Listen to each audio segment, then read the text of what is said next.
आपने देश में बहुत सारी ट्रेनें देखी होंगी, लेकिन आज आप पहली बार वो ट्रेन देखने जा रहे हैं जो पैसा बरसाएगी। आज हम आपको नरेंद्र मोदी जो ट्रेन ला रहे हैं, जो पैसा बरसाएगी, उसके बारे में दिखाने जा रहे हैं, उसके बारे में बताने जा रहे हैं। आप कहेंगे यार ट्रेन कैसे पैसा बरसा सकती है, वो मैं आपको बताऊंगा तो आपको यकीन होगा। लेकिन पहले इस ट्रेन को देखिए जिसे RRTS कहा जा रहा है, यानी रीजनल रैपिड ट्रांजिट सिस्टम। और ये वो ट्रेन है जो दिल्ली NCR के कुछ इलाकों को जोड़ेगी, जिसमें 4 राज्यों के हिस्से आएंगे, जिसमें हरियाणा है, उत्तर प्रदेश है, दिल्ली तो है ही, और साथ ही अगले फेज में राजस्थान भी जो है वो जुड़ जाएगा। और ये ट्रेन क्या अद्भुत कमाल करेगी, कैसे आपके लिए पैसा बरसाएगी, आज आपको मैं विस्तार से बताऊंगा। लेकिन पहले जरा इस ट्रेन की खूबी देखिए, खासियत देखिए। ये आपको स्टेशन तो नजर आ ही रहा है, जिसमें इस वक्त हम जिस हिस्से में खड़े हैं वो दरअसल प्रीमियम लॉन्ज बनाया गया। मतलब अगर आप आ रहे हैं तो यहाँ पर आप जो है वो आराम से आकर बैठ सकते हैं। यहाँ वेंडिंग मशीन लगी हुई है, आपको जो चीजें खरीदनी है खाने पीने की वो खरीदिए। प्रोटीन बार नजर आ रहा है, जूस वगैरह नजर आ रहा है। ऊपर एक बड़ा शानदार सा बहुत बड़ा पंखा लगाया हुआ है, तो वो घन घन घन घन हवा फेंकता रहेगा, आप मजा लेते रहिए।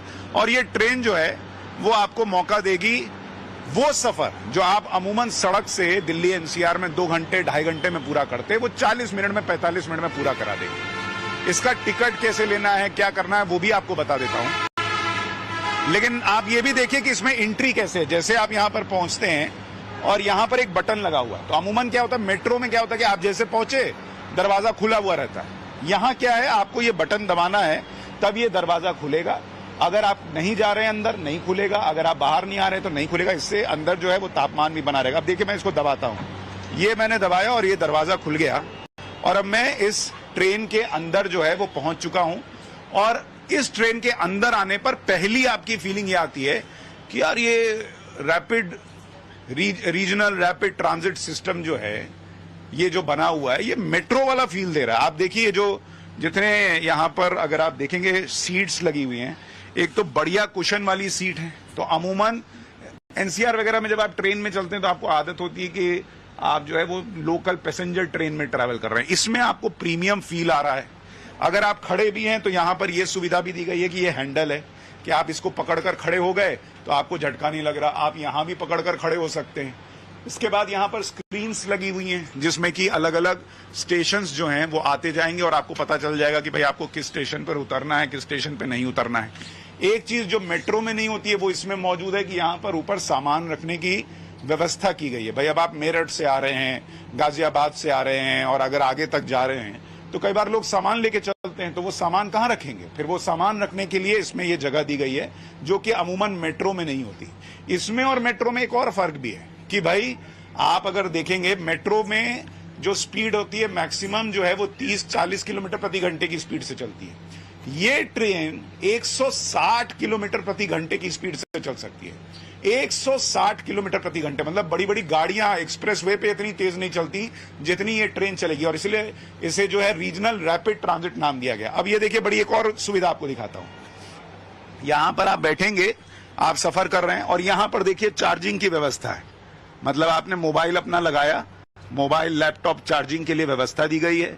USB केबल की व्यवस्था दी गई है, चार्ज करते रहिए। जो 40 मिनट लग रहा है उसमें अपना काम करते चलिए, क्योंकि अमूमन माना जा रहा है कि इस ट्रेन से काम करने के लिए ही लोग जो हैं वो यहां पर आएंगे। तो ये प्रीमियम लाउंज वाली जो सीट्स हैं वो आपको दिखा रहा हूं और ये आपको पूरा पैनल दिखा रहा हूं। इसकी जो है शुरुआत होने जा रही है और ये अपने आप में क्या बदलाव लाएगा, क्या व्यवस्था करेगा कि जो मैं आपसे कह रहा था कि पैसे बरसाने वाली ट्रेन जो है इसको कहा जा रहा है, वो क्यों कहा जा रहा है, अब मैं आपको उसके बारे में भी बताऊंगा।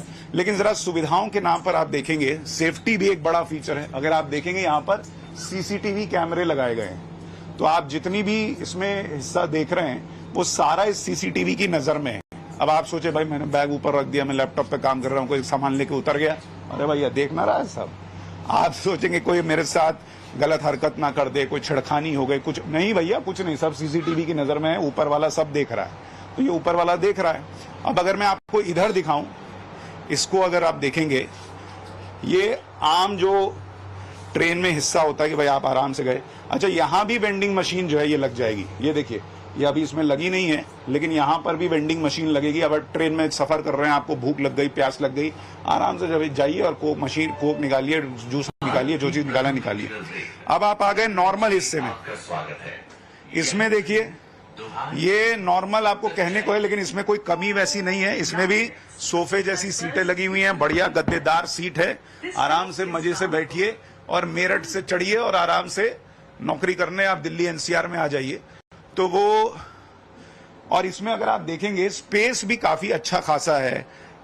ये जो पूरी व्यवस्था बनी हुई है, तो ये पूरा स्पेस आपको फील होता है। और यहां से देखिए अंत तक कुल इसमें 6 डब्बे हैं, जिसमें एक प्रीमियम डब्बा है और बाकी जनरल डब्बा है। और जनरल जैसा तो इसमें कुछ नहीं है, प्रीमियम और जनरल में कोई बहुत फर्क नहीं है। लेकिन अगर आप यहां से वहां तक देखें तो आपको पूरा एक लंबा कॉरिडोर जो है वो नजर आता है।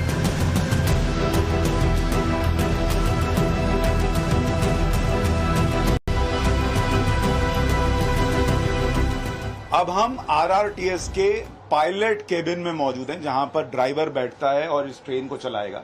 तो अगर आप देखेंगे सामने एक बड़ी सी विंड स्क्रीन है, जिससे आपको पूरी ट्रैक जो है वो नजर आ रही है। लेकिन अगर आप अंदर देखेंगे तो यहाँ पर कुछ यंत्र तंत्र लगे हैं, जो मैं ज्यादा तो नहीं समझ सकता, लेकिन जितना समझ पा रहा हूँ आपको बता सकता हूँ कि जैसे अगर आप यहाँ देखेंगे कि एक रेड लाइट लगी हुई है कि अगर ब्रेक में कोई फॉल्ट आ गया तो ये रेड लाइट जल जाएगी। इनवैलिड ब्रेक टेस्ट है, अगर ब्रेक स्टक हो गया है तो यहाँ पर ये लाल लाइट जल जाएगी। इस तरह की व्यवस्था है।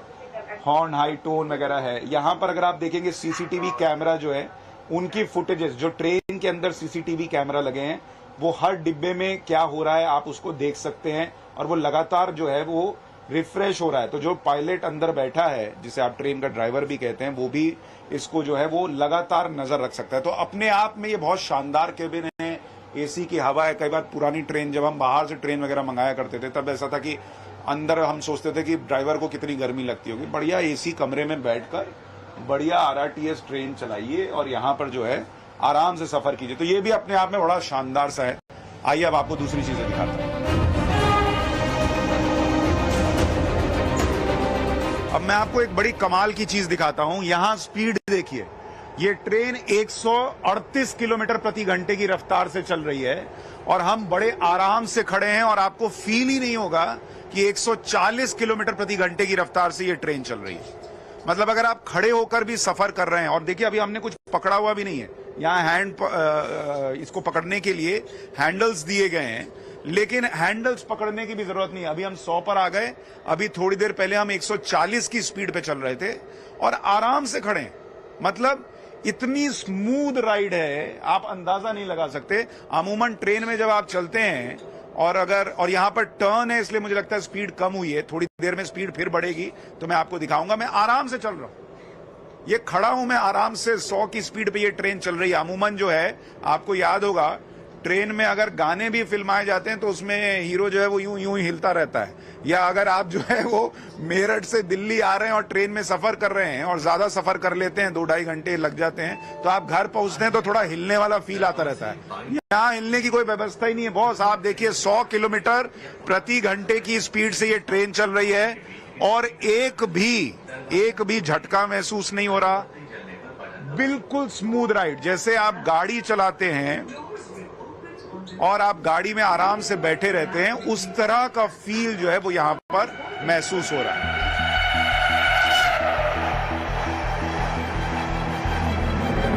अब आप एक बार फिर देखते जाइए, 124 किलोमीटर प्रति 126, और ये गति बढ़ती जा रही है। जिस मेट्रो में आप सफर करते हैं वो 30 से 40 किलोमीटर प्रति घंटे की रफ्तार से चलती है।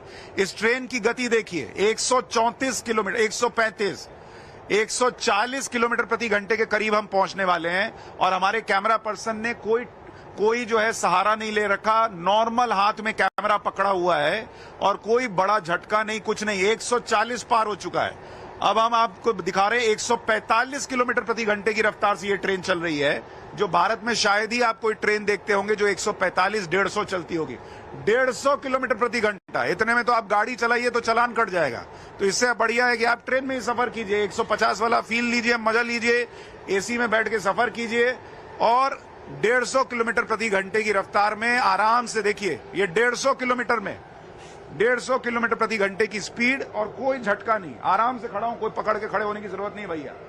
ये है इस ट्रेन का कमाल कि आप दिल्ली से मेरठ, दिल्ली एनसीआर का जो पूरा एरिया है वो आराम से कवर कर लेंगे और पूरी गति से करेंगे। यही इसके नाम में भी है, रीजनल रैपिड ट्रांजिट सिस्टम, यानी रैपिड, बहुत तेजी से आप जो है वो दिल्ली एनसीआर के एरिया को कवर कर सकते हैं। अब इस ट्रेन की एक और बहुत बड़ी खासियत आपको दिखाता हूं कि अगर आप दिल्ली एनसीआर में अपने किसी पेशेंट को इलाज के लिए ले जाना चाहते हैं और आपको लग रहा है कि बहुत इमरजेंसी है, ट्रैफिक में 2-2.5 घंटे फंस जाएंगे, जान के जाने की नौबत आ सकती है, इस ट्रेन में ये हिस्सा अगर आप देखेंगे, ये स्ट्रेचर लेकर आने के लिए व्यवस्था की गई, जो अपने आप में बहुत यूनिक है कि आप यहां पर स्ट्रेचर पर किसी पेशेंट को लिटाकर ला सकते हैं और इसमें यहां स्ट्रेचर को लॉक लगाने के लिए व्यवस्था की गई है। स्ट्रेचर यहां लॉक हो सकता है। अगर कोई व्यक्ति व्हील चेयर से आया है तो व्हील चेयर वालों के बैठने के लिए अलग से सीट्स बनाई गई हैं। तो ये दिव्यांगों के लिए व्यवस्था है। और ये अपने आप में सबसे कमाल की चीज है कि बहुत बार ऐसा होता है कि जिंदगी और मौत का सवाल हो, आपके पास वक्त नहीं है, आप ट्रैफिक में समय नहीं बर्बाद कर सकते, एम्बुलेंस तक ट्रैफिक जैम में फंस जाती है, तो ये एक तरीके से आपको एक पूरा कॉरिडोर मिल गया कि आप 2-2.5 घंटे का समय जो है वो आप किसी की जब जिंदगी और मौत की बात हो तो 2-2.5 घंटे जो है वो बहुत बड़ी बात होती है। तो आराम से आप 40 मिनट 45 मिनट में पेशेंट को लेकर आए। लिफ्ट ऐसी है जिसमें बड़े से बड़ा स्ट्रेचर आ सकता है, सीधे लेकर आए, यहां स्ट्रेचर लगाया, यहां से उतरे, सीधे एम्स जाना है, किसी बड़े अस्पताल में जाना है, वहां गए और जिंदगी बचाई। तो ये ट्रेन जिंदगी बचाने के भी काम आएगी। इस तरह की ट्रेन अपने आप में सोचिए कितनी खास है, जिसके लिए मैं कह रहा हूं ये पैसे बरसाएगी, ये अपने आप में रिकॉर्ड स्पीड पर चलेगी। उससे भी बड़ी बात कि ये जिंदगी बचाने के भी काम आएगी। ये वो ट्रेन लेकर आ गए हैं नरेंद्र मोदी। ये एक ऐसी ट्रेन है जो दिल्ली और एनसीआर को इस तरह से जोड़ेगी जैसा पहले कभी नहीं हुआ। एनसीआर का मतलब 5 शहर बनाकर छोड़ दिया गया था। नरेंद्र मोदी ने उसे बढ़ाकर 20 शहर तक किया। लेकिन वो 20 शहर अगर आपस में इस तरह से कनेक्टेड नहीं है कि आप सोचें कि भाई अपना घर छोड़कर, अपना शहर छोड़कर दिल्ली में काम करने जाएं या ना जाएं, कौन 2-2.5 घंटे रोज ट्रैफिक सहे, कौन वापस लौटे, कौन वहां का किराया भरे, वगैरह वगैरह, तो कोई क्यों आएगा? और जो आएगा वो बेचारा मन मार कर यहां काम करेगा। ये वो ट्रेन है जो करीब करीब पूरे दिल्ली एनसीआर को कनेक्ट कर देगी और ट्रैफिक से निजात दिला देगी। और इसलिए मैं कह रहा हूं कि ये ट्रेन पैसे भी बरसाएगी, क्योंकि ये रोजगार की अपॉर्चुनिटीज खोलेगी। आप सोचिए, जो मेरठ में बैठा व्यक्ति है, अब वो आराम से, पहले उसको लगता था कि दिल्ली जाऊंगा, दिल्ली में रहूंगा, 20,000 की नौकरी करूंगा, 8,000 रुपया तो रहने खाने पीने में चला जाएगा, किराए में चला जाएगा। अब उसको दिल्ली में घर लेने की जरूरत ही नहीं भाई। वो आराम से मेरठ में रहेगा, परिवार के साथ रहेगा, परिवार के साथ वीकेंड बिताएगा, वहीं रहेगा, सुबह निकलेगा, इस ट्रेन में बैठेगा, 150 किलोमीटर प्रति घंटे की रफ्तार से ट्रेन चलेगी, जाए जाए करते हुए, और 40 मिनट में उसको दिल्ली पहुंचा देगी और उससे भी कम समय में पहुंचा देगी। नौकरी किया, रात शाम में पत्नी को फोन लगाया कि चाय बनाओ, चढ़ाओ, मैं पहुंच रहा हूं, पकौड़े तलो, उतने देर में वो आराम से वहां पहुंच के और साथ में परिवार के साथ एंजॉय करेगा। आप सोचिए कितने लोगों के लिए रोजगार के साधन खुल जाएंगे जब वो दिल्ली एनसीआर इस तरह से कनेक्ट हो जाएगा। तो इसमें आपको जो देश की अर्थव्यवस्था के लिहाज से है, आम लोगों के लिए पैसे कमाने के रास्ते खुल जाएंगे, पैसे बनाने के रास्ते खुल जाएंगे, प्रॉपर्टी की चीजें जो हैं वो बेहतर हो जाएंगी। और ये सही माध्यम में, मैं आपको विदेशों का बताता हूं, जैसे अगर आप पेरिस को देख लें, जो मूल पेरिस है वहां पर बड़ी आबादी नहीं रहती है, वो ग्रेटर पेरिस में रहते हैं और इसी तरह के किसी आरआरटीएस ट्रेन में बैठकर आते हैं, नौकरी करते हैं और वापस चले जाते हैं। लेकिन इस देश में दिक्कत क्या है कि ऐसी चीजें सोचने के लिए कोई नरेंद्र मोदी लगता है। दिल्ली एनसीआर बना दिया, हो गया, काम खत्म। यहां एनसीआर को कनेक्ट ऐसा कर दो कि वो कनेक्टिविटी जो है वो हर आदमी को, चाहे वो अलवर में बैठा हो, चाहे वो मेरठ में बैठा हो, उसको पैसे कमाने का, उसको बढ़िया जिंदगी जीने का वो मौका दे जो किसी और को मिलता। ये नरेंद्र मोदी ने सोचा और इसलिए ये आरआरटीएस बना। ये वो ट्रेन है जिसको लेकर अरविंद केजरीवाल ने और उनकी सरकार ने कह दिया कि हमारे पास पैसा नहीं है, हम नहीं दे सकते भाई। और बाद में कोर्ट ने फटकार लगाई कि पैसा देना पड़ेगा, और पैसा कहाँ है बताइए, ऐड में से पैसा काट लें क्या? तब जाके उन्होंने इस ट्रेन के लिए पैसा दिया था। तो नरेंद्र मोदी आम आदमी को दे रहे हैं मौका पैसा कमाने का, इज्जत से, स्वाभिमान से कि काम करो, पैसा कमाओ और अच्छी जिंदगी जियो, देश को आगे ले जाओ। और दूसरी तरफ लोग जो ऐसे मौके मिल सकते हैं उसमें पैसा खींच रहे हैं और उसके बाद कहते हैं हम फ्री में बिजली देते हैं, हम फ्री में पानी देते हैं, हम फ्री में ये देते हैं। अरे फ्री किसको चाहिए बॉस, ये व्यवस्था करके दो ना। तो मुझे लगता है ये गेम चेंजिंग अनुभव होने वाला है और मौका होने वाला है दिल्ली एनसीआर के लिए इस आरआरटीएस प्रोजेक्ट के जरिए, जिसका पहला फेज जो है वो अब शुरू हो रहा है और जून 2025 तक ये पूरा स्ट्रेच जो है वो कंप्लीट हो जाएगा और उसके बाद जो है ये दिल्ली एनसीआर के लिए एक नई गाथा लिखने जैसा होगा।